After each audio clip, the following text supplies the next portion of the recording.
authors, entertainers to innovators, we connect with those who help shape our culture.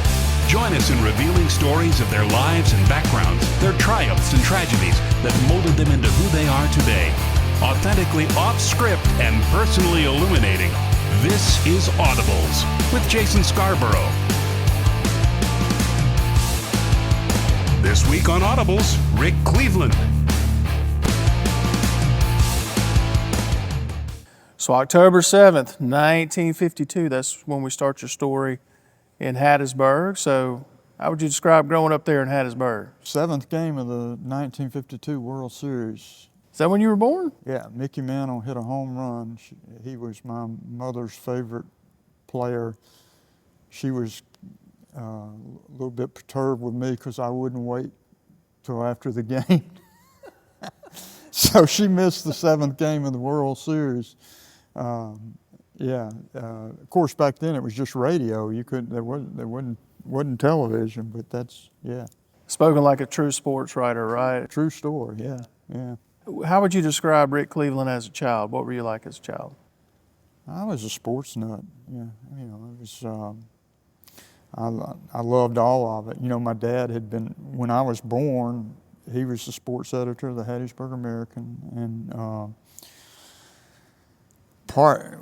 he came to Jackson for a year when I was about 3 and was the sports editor of the Jackson Daily News, and then he got out of sports writing and became the sports information director down at Southern Miss, then Mississippi Southern College. And during that time, besides being the SID, he was also the proctor of the athletic dormitory, which is back then was East Stadium Dormitory. It's actually underneath the stadium. It's still there, it's just not a dormitory anymore. So I grew up from the time I was 4 to the time I was 7. My backyard was the football field. Right across the street was the old field house where they played basketball. And to the north of the dormitory was the baseball field where they played baseball. So it wasn't exactly an upset that I was a sports nut, you know. So you literally grew up in the Rock. Yeah, I grew up in the Rock. Yeah, no, that is true. Funny story, my brother stole a chicken leg off my plate, and I thought, what would my buddies down the hallway say? And I proceeded to light into him using some words that I wasn't even supposed to know. That was when I was 7, and about a month later we moved. My mama had enough. She said, we're going to get a house. It's a true story. It's pretty safe to say, or is it safe to say that it was in your blood? So for you to become what you became, growing up there literally inside the Rock, who your dad was, so I mean, it was in your blood. Yeah, well, it was, yeah, and plus all the sports writers would come over to our house after the game, after the ones that would cover the Southern games, you know, guys from the coast and from Jackson and Hattiesburg and, you know, all the papers that covered Southern, and they'd sit and have a cocktail and talk about what they wrote, and it was just, you know, I just ate it all up. I said, man, this, you know, my doctor and the mailman and all the other jobs that I could think of doing, they don't seem to be having nearly as much fun as these guys. So yeah, as soon as I figured out I couldn't hit a curveball and wasn't going to be a major leaguer, I wanted to be a sports writer. It was in your brother's blood too. You and your brother Bobby, close growing up. Bobby became a sports writer, and we actually were fortunate enough to work together for over 30 years. So yeah,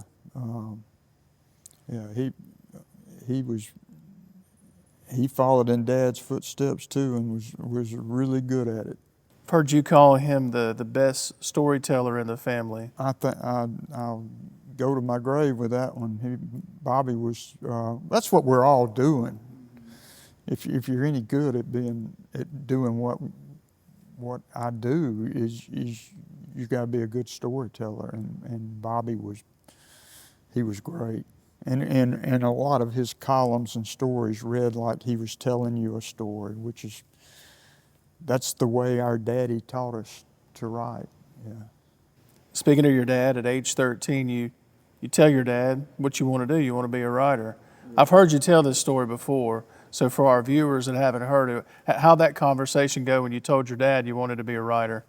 Well, I told him we were going down Highway 11 in Hattiesburg, and there's a clover leaf there where you turn off 11 to get on 49, and when we made that turn, there was an old down on his luck guy on the side of the road that had his clothes in a paper bag and didn't look like he had shaved in quite a while, and he looked pretty rough. And he smiled at us as we went by, and he didn't have any teeth. And I remember we got on down the road about 50, 75 yards, and my daddy said, "Did you know that guy?" And I said, "No." And Dad said, "Well, I did." And I said, "Who was it?" He said, "He's an ex-sports writer." In his own way, Daddy was telling me, you can do better than that. And he actually did. The way he put it later was, if you're smart enough to be a sports writer and do it well, you can make a whole lot more money doing something else. That was 57 years ago, and I can tell you that he was dead on. He was right. It didn't deter you, though, because at 13, you enrolled to take typing classes at Southern Miss so you could go and write part-time. So it didn't deter you. Yeah, when one of the prerequisites for being a stringer at the Hattiesburg Americans, you had to be able to type. And at 13, I could do this, but I couldn't really type. So it wasn't offered at Tim's Junior High, which was where I went to 7th, 8th grade. So at summer school, I enrolled in a typing class at Southern. And I got to tell you, when I was in 7th grade, I was probably not even 5 feet tall and weighed about 90 pounds. So I got some looks when I walked into that class. I imagine so. But it turned out. I learned how to type, and when I took typing in the 10th grade, I was straight A's.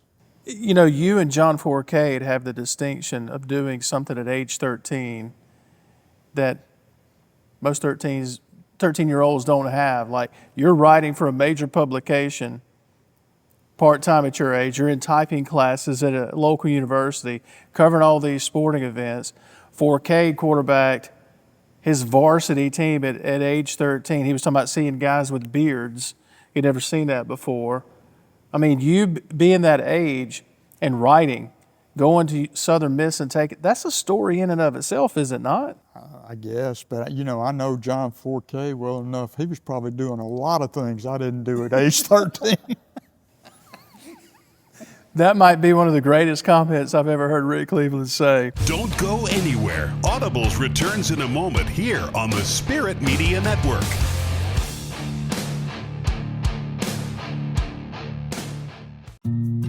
When you find a great community, you will find great health care.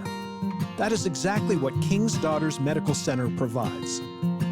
Keeping businesses moving with occupational wellness, heart-healthy screenings, diabetes education and management, community education, and remote patient monitoring that promotes better care in between regular office visits. KDMC, caring for our community like no one else can. We're going the extra mile, and we're taking you with us. We have a responsibility to get the work to the streets. Join us on the Extra Mile podcast as we travel Mississippi highways to bring you in-depth conversations with state leaders, Gotta have the ability to get their product to market. infrastructure stakeholders, and Mississippi locals to give you a behind-the-scenes look at transportation throughout the state. Highways, movement of goods, these are things that we rely on every day. You can listen and watch episodes of the show by visiting gomdot.com/the extra mile. Wendy's without the Wendy's app is like a hamburger without the fresh beef. No! Get the app to order ahead, order delivery, earn free food, and get app-exclusive offers. One app, all the Wendy's.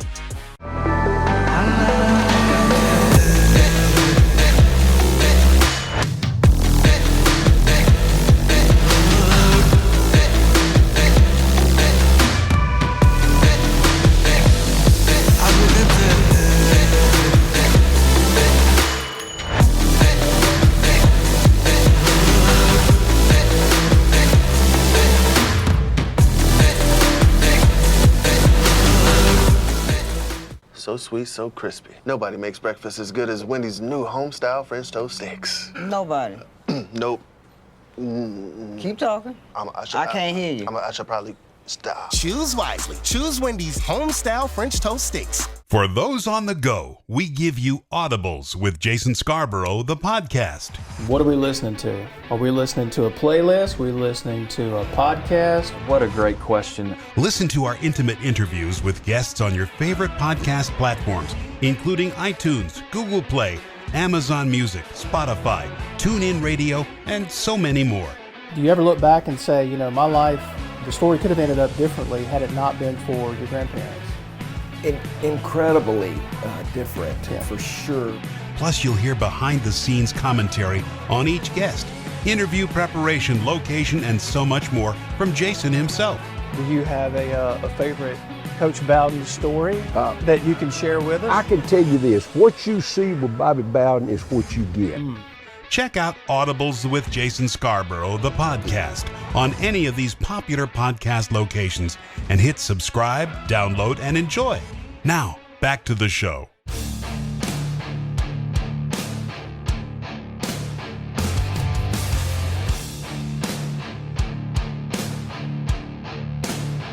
So you're working part-time. I'm going to scoot on up a little bit. You're working part-time at the Hattiesburg American, age 17, and you get an assignment that I would have loved to have been a fly on the wall. You get sent to Tuscaloosa to write a story, if I remember it right, write a column or a story on Bear Bryant. You've done a lot of homework. Yes, sir. Yeah, I was 17, was a freshman at Southern Miss. I had started first grade when I was 5.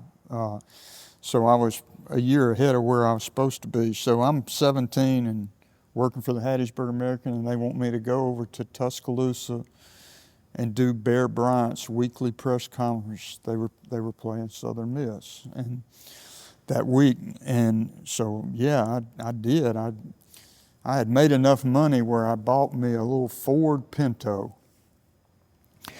and I take off for Tuscaloosa. It's it's early September, South Mississippi. It's 100 degrees. I get just the other side of Meridian and had a flat tire,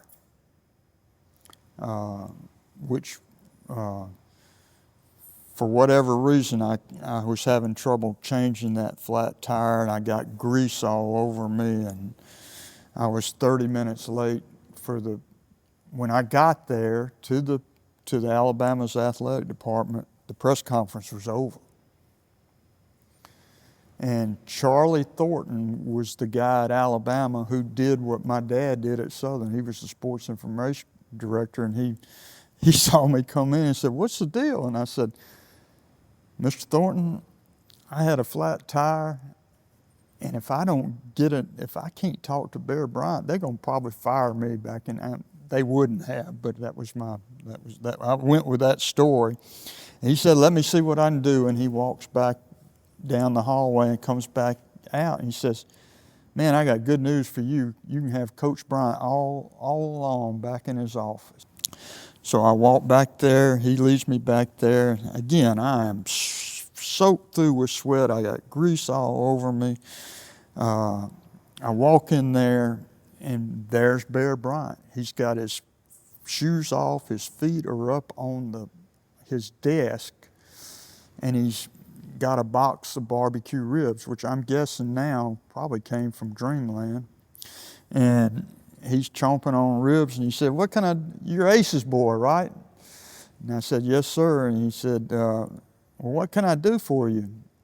And then he said, is your mama as pretty as she always has been? And I said, yes, sir, she is.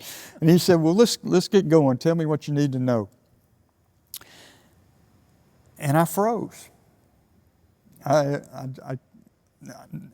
had thought all the way over about what I was going to ask him and everything, and then right there in that moment, I just froze, and I'm looking at him, and a grin comes, his lips curl into a grin, and he says, "Oh, son, spit it out." And that was what that jolted me, and we had a great talk. We had a great interview, and he couldn't have been nicer. And when it was over, he said, "Well, we're about to practice. You want to come out to practice?" And I said, "Oh, sure." And I rode the golf cart with him out to practice. We get to the tower. He says, "Come on up here." He took me up on the tower. And then when it came time for me to leave after practice, he says, "You still got you only have 4 tires. You got to go back to Hattiesburg." And I said, "Yes, sir." He said, "Give me your notebook." So he writes down the name of a tire store and the guy that runs it, and says, "You go see him right now, and he'll take care of it. You just tell him I sent you." So I go there, they fix my tire, put it back on the car, put the spare back in the trunk. I get ready to pay. They said, "Coach Bryant sent you, there ain't no charge." So I covered Bear Bryant's funeral, and I can tell you he was my hero to the day he died. That's remarkable. So you've got all these experiences. You start writing at 13. You spend time with a legend, Bear Bryant, still a legend to this day. So you graduate Southern Miss. So what was next for Rick Cleveland when you left Southern Miss? Well, I was already the sports editor of the Hattiesburg American when I graduated at Southern, and I stayed there till I was I guess 27, and I got a call from the newspapers in Monroe, Louisiana.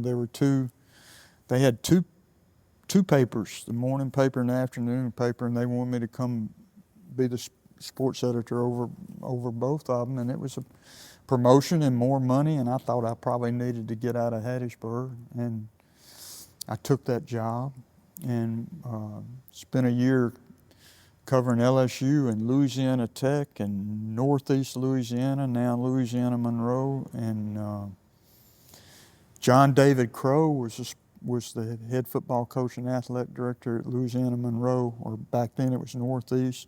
Eddie Robinson was the coach at Grambling. Maxie Lambright, a great coach, was at Louisiana Tech.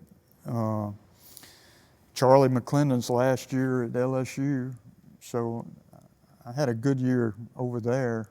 And then an opening came at the Clarion-Ledger, and Tom Patterson, who was in the sports editor, called and said, "Would you like to come back to Miss?" Actually, he didn't call. We were at the Associated Press sports editors meeting in Minneapolis, Minnesota, and the Monroe paper had sent me up there not knowing that I was going to get offered a job.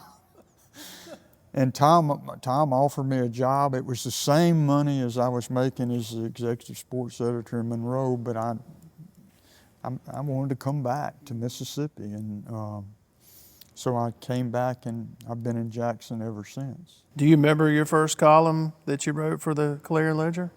I remember my first assignment was we had some semi-pro football team. It was in August of 1979, and we had it was actually a professional football team, that a minor league football team, the Mississippi Stars. And I covered, I guess, the last game they ever played. It was a summer league, and that was the last game they ever played. My first job at the Clarion-Ledger was the beat writer covering Mississippi State. And it was Emory Billard's first year at Mississippi State, and Kent Hull, the great Kent Hull, was a freshman at State. We always shared that. We became a dear, dear friend of mine. And, you know, the first State game I covered was the first one he played in.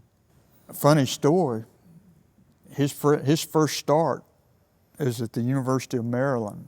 They had wanted to redshirt him. He didn't weigh but 195 or 200 pounds. He was skinny as a rail. And they had planned to redshirt him, and then the first string and second string center got hurt, and the third string center just wasn't any good. So Emory Billard decides, I'm just going to play Kent. We're going to start Kent. So they're playing Maryland, who has a 22-year-old All-American nose tackle who weighed probably 280 pounds. And I get to the press box that day, and I find my seat. Next to me is a seat that has John C. Stennis. So I'm sitting next to John Stennis, who's one of my childhood heroes. I've always been interested in politics as well as sports. And so Stennis, I introduced myself, and he says, Rick Cleveland, where are you from? I said, Hattiesburg. He said, you must be Ace's boy. And then he said, and then he's going down the roster, and he sees Kent Hull, Greenwood, Mississippi. He said, that's got to be Charlie Hull's son. I said, yes, sir. I said, keep your glasses on him. He's in for a rough day. He's going to have a rough day today. In that first play, he snaps the ball. That nose guard comes up with a forearm and knocks him about 5 yards back. And I said, Senator, did you see that? And he said, yeah, I don't believe I'm going to talk to Charlie about that play. I love Kent Hull. He's one of my favorite Mississippians, favorite athletes of all time. He ranks in my top 5 of people that or maybe even the top 3. I mean, I'm right off the top of my head, I'd go with he, Archie, and Boo Ferris. You've covered a ton of high school sports in your career, and I've always heard you say, because obviously for me growing up and a lot of folks my age, you were our source of sports information. So I've read a ton of articles that you've done over the years on high school sports, a ton of columns. One of your favorite events is the 1A high school state football championship game. It's my favorite event. Your favorite of all? Favorite. I've covered almost 30 Super Bowls, but I've got a lot better memories of 1A championship games. You know, people, I tell that to people, and they say, oh, that can't be true. You wouldn't rather do a 1A game than the Super Bowl. And well, yeah, I would. It's a lot more, to me, it's a lot more poignant. I walk the field. I walk the sidelines when I'm doing it. Those kids had never been covered at all. If you're at the Super Bowl, you got 3,000 reporters all trying to get the story. And it's just, it's magical to me, the 1A championship game. You got, I remember one year I'm covering a Ware, W-E-I-R versus Mize. And they've got a 112-pound cornerback that every once in a while they move into nose guard because nobody can block him. He's so quick, nobody can block him. He's in the backfield for the center, knows what's going on. And you just don't, you can't see stuff like that in any other level. I remember that same year they had a 112-pound defensive star, and their quarterback is like 5'6" and weighs 190. I mean, it's terrific, and plus it just matters so much to everybody on the field and everybody in the stands. Don't go anywhere. Audibles returns in a moment here on the Spirit Media Network. We believe patient-centered care is where it all begins. That's why King's Daughters Medical Center ranks nationally in patient care and safety. Our staff's commitment to better healthcare means a higher quality of life for so many. We are one team, one heartbeat, one mission to provide this community with the high-quality healthcare. KDMC, caring for our community like no one else can. We're going the extra mile, and we're taking you with us. We have a responsibility to get the work to the streets. Join us on the Extra Mile podcast as we travel Mississippi highways to bring you in-depth conversations with state leaders. Gotta have the ability to get their product to market. Infrastructure stakeholders and Mississippi locals to give you a behind-the-scenes look at transportation throughout the state. Highways, movement of goods, these are things that we rely on every day. You can listen and watch episodes of the show by visiting gomdot.com/the extra mile. So sweet, so crispy. Nobody makes breakfast as good as Wendy's new home-style French toast sticks. Nobody. Nope.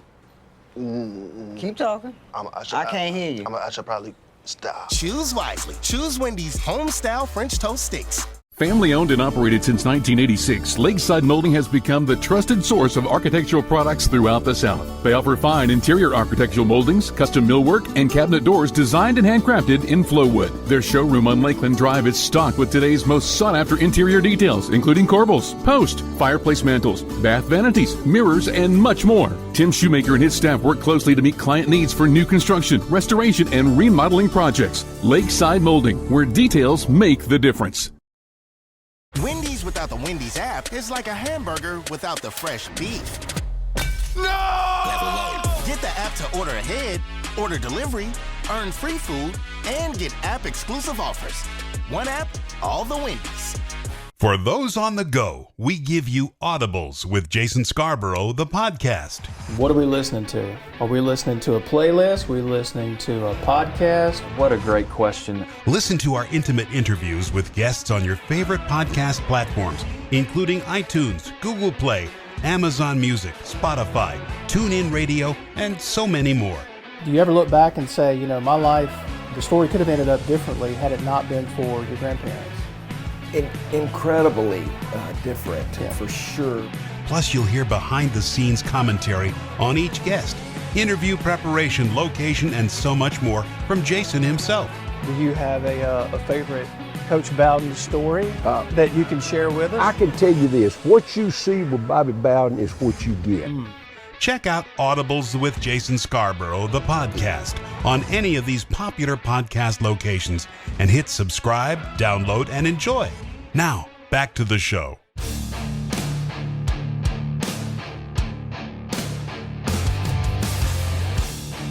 Who is the best high school football player that you've seen or covered? The best high school football player that I've covered is Cam Akers at Clinton. I mean, and people say, well, didn't you cover Marcus Dupree?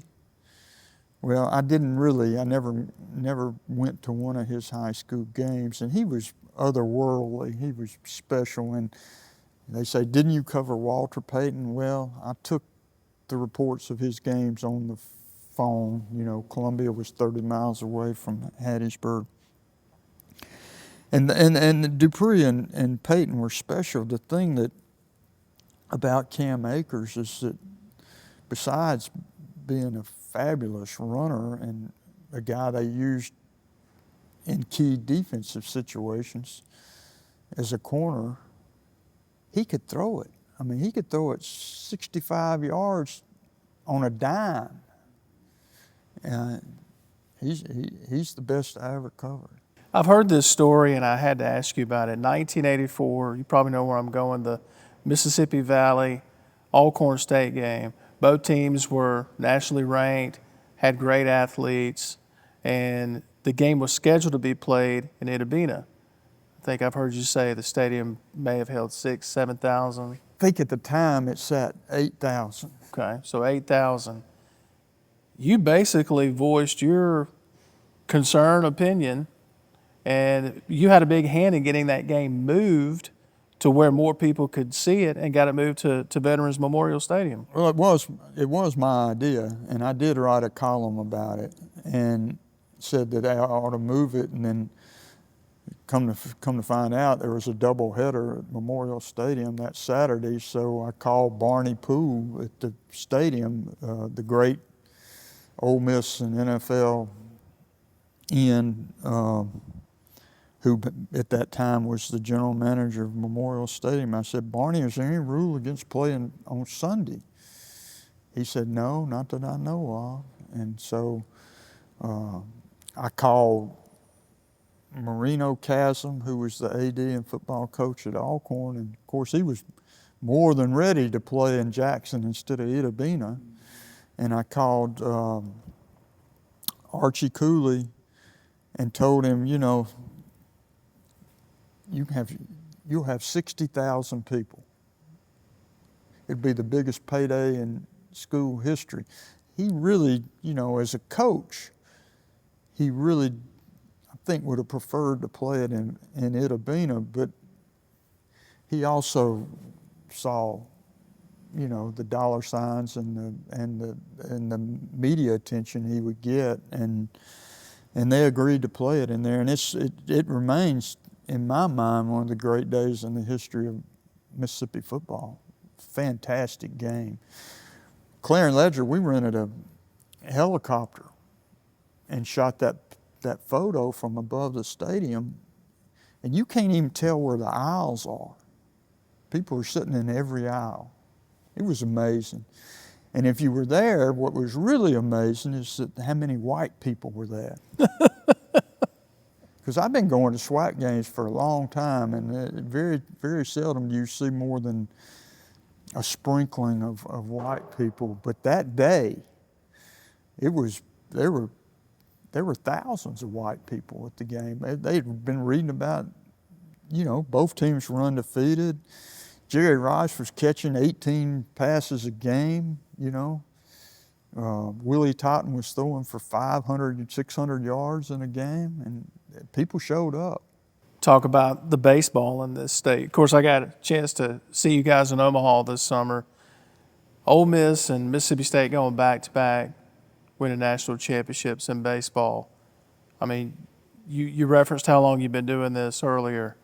Did you ever think, honestly, that this state would see any team, basketball, baseball, football, go back-to-back like Mississippi State and Ole Miss did? No, I didn't. But I also knew if it happened, it was going to happen in college baseball, because that's what we do best in Mississippi. If you're talking about college, a lot of people say we're a football state and all that, but what we do best in Mississippi is college baseball. And I'm not just talking about wins and losses. I'm talking about the way it's supported. You know, the fact that all State and Ole Miss are in the top 3 or 4 schools in the country in attendance. Southern Miss is in the top 15. Delta State is traditionally a Division II powerhouse. Yeah, it's what we do best. Who is the best baseball team? It's hard to say that these two are not the best you've covered. Well, they're not. They're not. So who is the best baseball team? 1985 Mississippi State team that didn't, you know, God almighty, think about it. Rafael Palmeira, Will Clark, Jeff Brantley, Bobby Thigpen on the same college baseball team. I don't think there's ever been a college baseball team with that much talent. And those were the 4 guys who became major league heroes. But they had a lot of players that were really, really good. And I kid Ron Polk sometimes, you know. Ron, you're so good. You had the best team in college baseball history, and you couldn't even win the College World Series. Now, that's, You know, I mean, kidding, because it's baseball and anything can happen in baseball. Witness what's happened the last 2 years. You know, I think there have been better teams at Mississippi State than the one that won the College World Series, and I think there's been better teams at Ole Miss than the team that won the College World Series. Hell, they were a 3 seed, you know, in a regional. I mean, I remember that team. I can't remember what year it was, but the one that had to play Texas in a super regional. That would probably be the second best college baseball team I ever saw. We're blessed or cursed, I guess, depending on how you look at it. Social media, technology, we just have this treasure trove of information continuously. Do you look back ever at before those days when you and your dad and your brother were all writing? Well before technology, well, at least the way we know it now, social media, where now we've got it right at our fingertips. It's not always right information either. Do you kind of think it's more impressive, at least I do, that you guys were able to get the stories out, get the columns out with all the information that it had as quick as you did sometimes as well without all of this? Well, it was harder. Yeah. It was way harder. Yeah. You know, first thing you had to do, there weren't elevators to the press box, so you had to carry a 40-pound manual typewriter up the steps. Hemingway Stadium was the worst because it was way up there. You know, Scott Field was not great, and even Southern Stadium, it was a long way up to carry a typewriter. I mean, I grew up where you would type a page, take it out, and give it to Western Union, and they would retype it and send it to the Western Union station back wherever you were sending it to. And you know, by the time it came out in the newspaper, you just hoped nothing had been lost in translation. And if you didn't do it that way, then you had to read it. You know, you typed it, and then at the end, after you finally finished your story, you read it to somebody who took dictation back at the paper. And now, you know, you hit a button, and it's there in front of them at the paper. But you know, you didn't have the reference. I mean, you know, you can Google something, and it's like being at the library. You know, it's duck soup now compared to what it used to be. Don't go anywhere. Audibles returns in a moment here on the Spirit Media Network.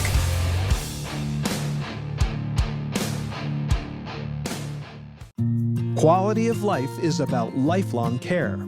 Your family's health care is important to you, and that's important to us.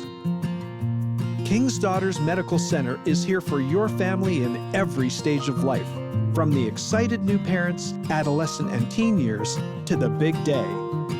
Walking alongside of you in life's journey, living a healthier life. KDMC. Caring for our community like no one else can. Wendy's without the Wendy's app is like a hamburger without the fresh beef. No! Get the app to order ahead, order delivery, earn free food, and get app-exclusive offers. One app, all the Wendy's. We're going the extra mile, and we're taking you with us. We have a responsibility to get the work to the streets. Join us on the Extra Mile podcast as we travel Mississippi highways to bring you in-depth conversations with state leaders. Gotta have the ability to get their product to market. Infrastructure stakeholders and Mississippi locals to give you a behind-the-scenes look at transportation throughout the state. Highways, movement of goods, these are things that we rely on every day. You can listen and watch episodes of the show by visiting gomdot.com/the extra mile. So sweet, so crispy. Nobody makes breakfast as good as Wendy's new home-style French toast sticks. Nobody. Nope. Keep talking. I can't hear you. I should probably stop. Choose wisely. Choose Wendy's home-style French toast sticks. For those on the go, we give you Audibles with Jason Scarborough, the podcast. What are we listening to? Are we listening to a playlist? Are we listening to a podcast? What a great question. Listen to our intimate interviews with guests on your favorite podcast platforms, including iTunes, Google Play, Amazon Music, Spotify, TuneIn Radio, and so many more. Do you ever look back and say, you know, my life, the story could have ended up differently had it not been for your grandparents? Incredibly different, for sure. Plus, you'll hear behind-the-scenes commentary on each guest, interview preparation, location, and so much more from Jason himself. Do you have a favorite Coach Bowden story that you can share with us? I can tell you this, what you see with Bobby Bowden is what you get. Check out Audibles with Jason Scarborough, the podcast, on any of these popular podcast locations and hit subscribe, download, and enjoy. Now, back to the show.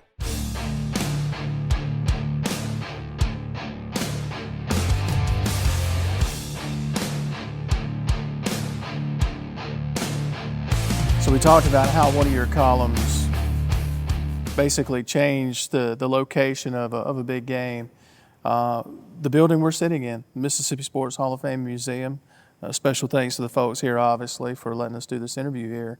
And you had put the idea out there needed to be somewhere to house basically all of these trophies and plaques and memorabilia that we see here now, memorializing these teams and these squads and these athletes that have come through.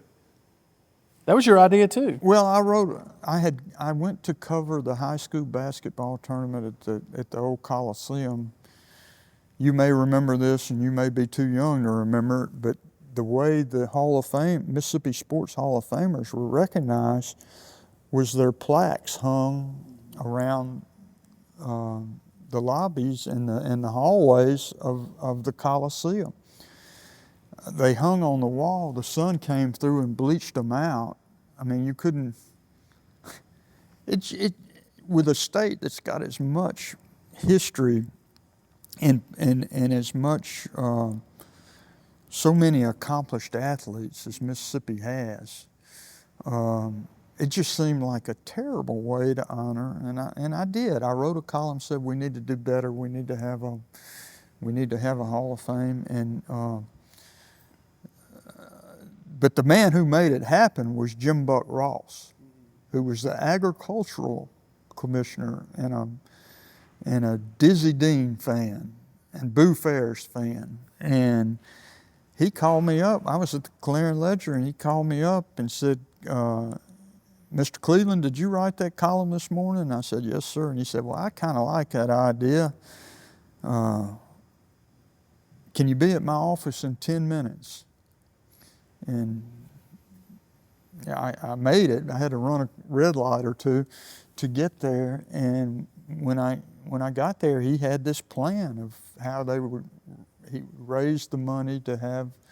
He said he already had the land here next to the agricultural museum. He controlled the soft drink rights to the fairgrounds and Memorial Stadium and the Mississippi Coliseum. He was going to rebid those rights and take the money, and he already knew he could get $1 million at that time. It was a lot of money back then. Now you can't do an add-on for anywhere close to $1 million. Back then it was good seed money for the Coliseum. And I said, well, Commissioner, with all due respect, Coca-Cola already has the rights. And he said, yeah, son, they do, but they fixing to pay a whole lot more. And to make a long story short, they did pay a lot more, and here's the result of it, you know. And you were executive director here from 2012, 2016, if I have the dates right. And just knowing the passion that you have in telling the stories of this state, the athletes, teams in this state, kind of what was your method of operation as executive director here in telling those stories? Essentially, that's what I've been doing all my life. It was just, you know, this is a different way of telling them, but I do think it helped me that I already knew I'd written most of the stories. Right. So I knew the people, and with most of them I had really good relationships.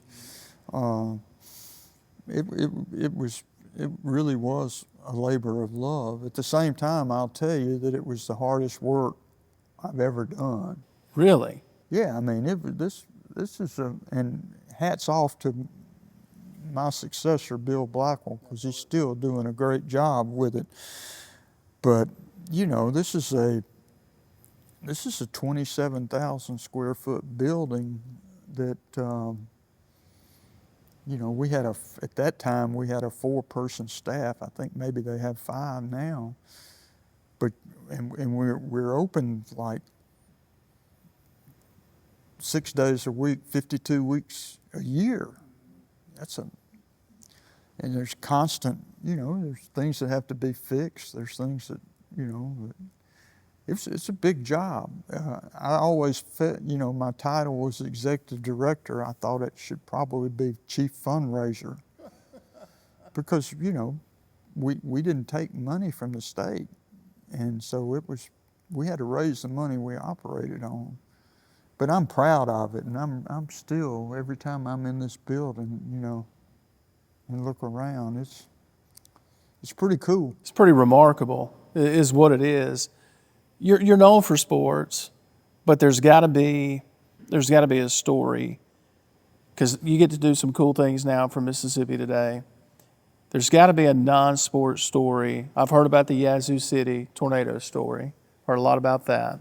Is there a non-sports story that, I don't want to say your favorite, that's going to be hard to narrow down, but is there a story that kind of sticks out in your mind that's a non-sports story that is memorable to you? Well, there's several, but probably the most memorable, I was still at the Clarion-Ledger when Katrina hit, and the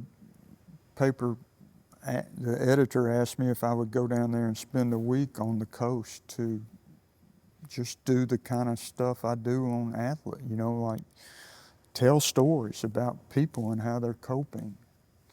And that was,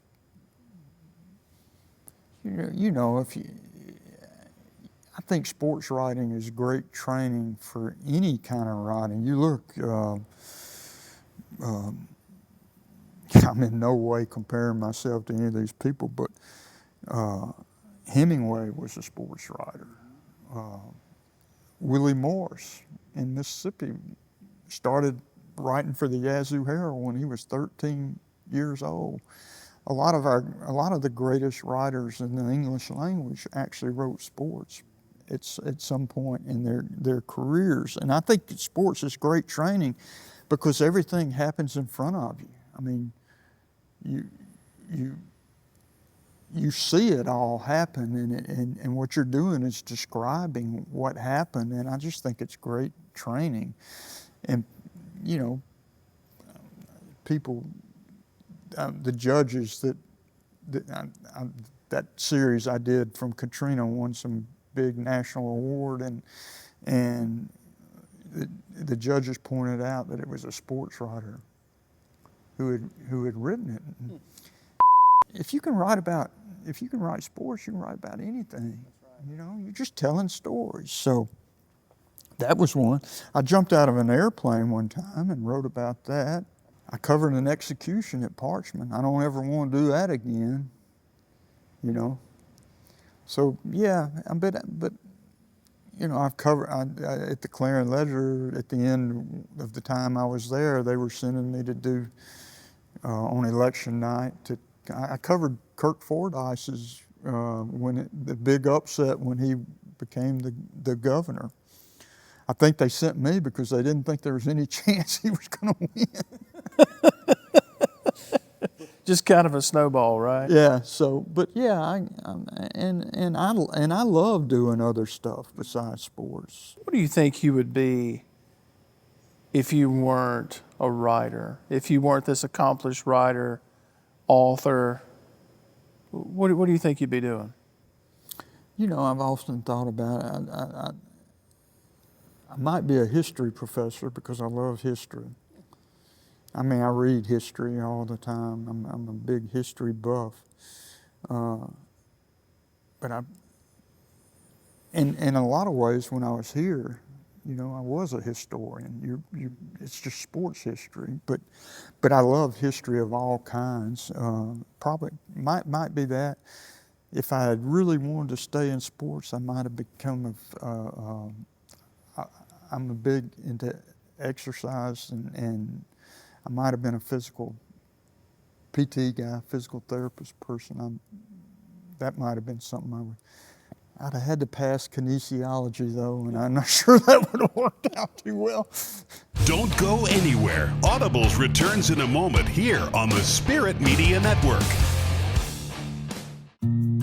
When you find a great community, you will find great health care. That is exactly what King's Daughters Medical Center provides.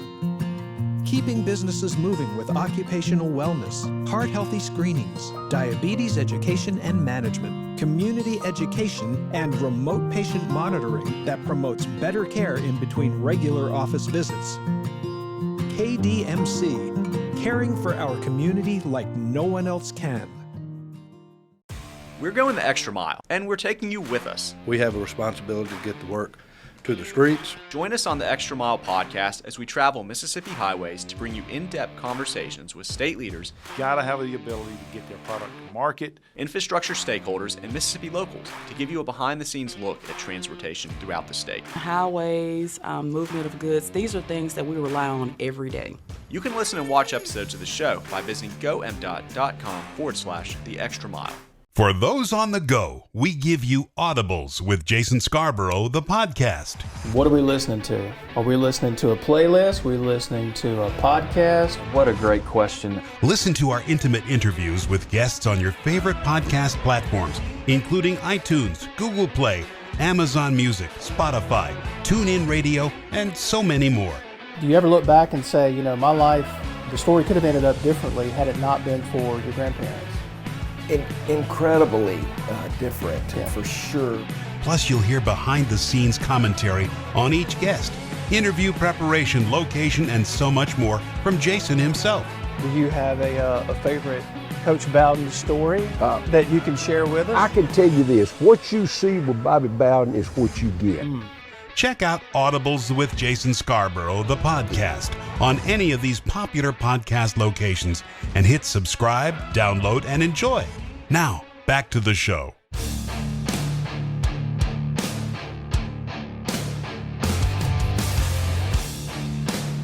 I hear that you could be a chef. Tyler, here's your plug, by the way, when you watch this, but I've heard that you're a pretty good chef. So what's your go-to dish? Well, I learned to cook from my dad, and he started out cooking outdoor. I mean, anything that's grilled outdoors, I can do. My brother was better than I am. I'll go right and tell you right off the front end. But last night I cooked.